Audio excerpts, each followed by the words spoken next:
लेकिन इसका प्रोसेस है और कहाँ तक हम पहुँचे हैं ये आप जानिए। ये तो आप ही को देखना पड़ेगा। सुनाम की जागृत स्थिति कहाँ तक पहुँची। कोई शरीर से सो रहा, कोई मन से सो रहा, कोई बुद्धि से सो रहा, कोई चित्त से सो रहा, कोई अहम से सो रहा। इसके आगे सोने का कोई सवाल नहीं। अहम विमुक्ता को जागृत होने की एक अवस्था ही है, वो उन्हीं स्थिति है जो मैंने बताया था।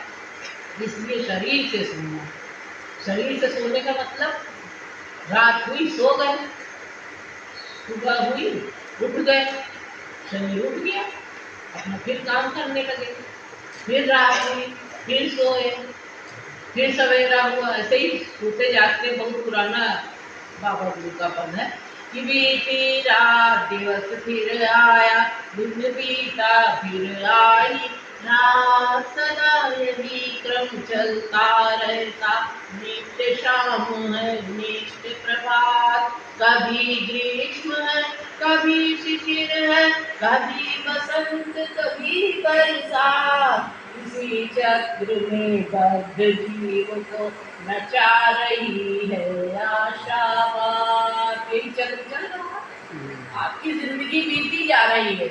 रात को सोए, सुबह उठे और सोते में सपना देखा। सपने की तो बात ही यहाँ उठाएंगे नहीं, तो पूरा एक प्रसंग ही हो जाएगा स्वप्न। लेकिन एक स्वप्न की घटना महाराज जी सुनाते थे। ये आया अपना काम करके आया, थका हारा था, सो गया। सोने पे सपना देखने लगा, तो सपने में देखा कि वो राजा बन गया।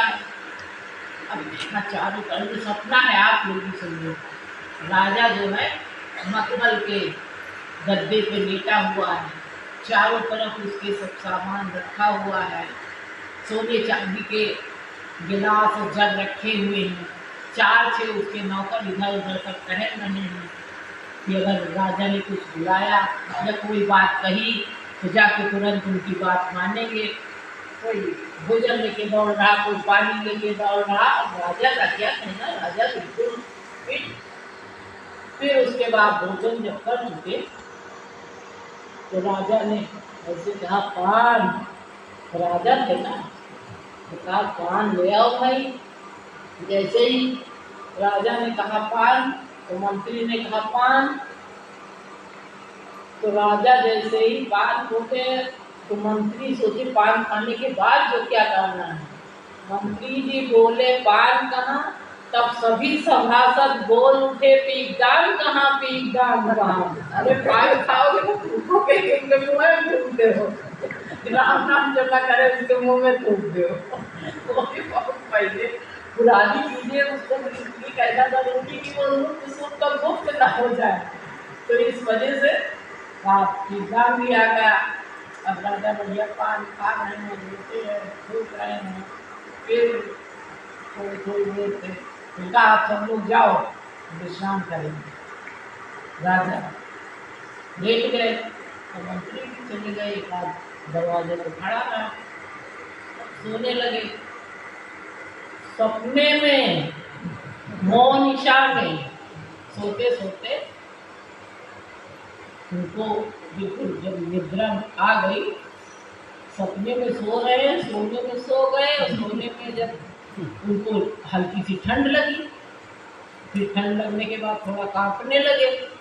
जब थोड़ा कांपे तो धीरे से उसी में कहने लगे अरे कोई दुशाला उड़ा दो, कोई दुशाला उड़ा दो। तो कोई वहाँ था नहीं, वो जो उनका सेवक था वो थोड़ी दूर खड़ा था, तो जरा जोर से चिल्लाए, थोड़ा सा और तेज बोले भाई कोई हो तो दुशाला उड़ा दे, फिर भी किसी ने नहीं सुना।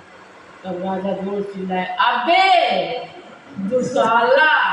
तब तक नींद खुल गई तो देखा सही में ठंडक से कांप रहा है, एक बोरे पे घसिया रहा था, पड़ा था। तब तक देखा एक बगल में बोरा और पड़ा था, ओढ़ लिया, सो गया। तो सपने में तो राजा बन गए और बाकी रहे तो घसियारा बोरा सोच रहे और वही ओढ़ लिया। तो वही हाल पूरे जीवों का है, शरीर से सो रहे हैं इसलिए वो सोते ही रह जाएंगे। ये संसार स्वप्नवत लीला, इससे तेरा नाता कौन। जाग जाग अब जाग पथिक, तेरा पालक त्राता कौन। जगाया जा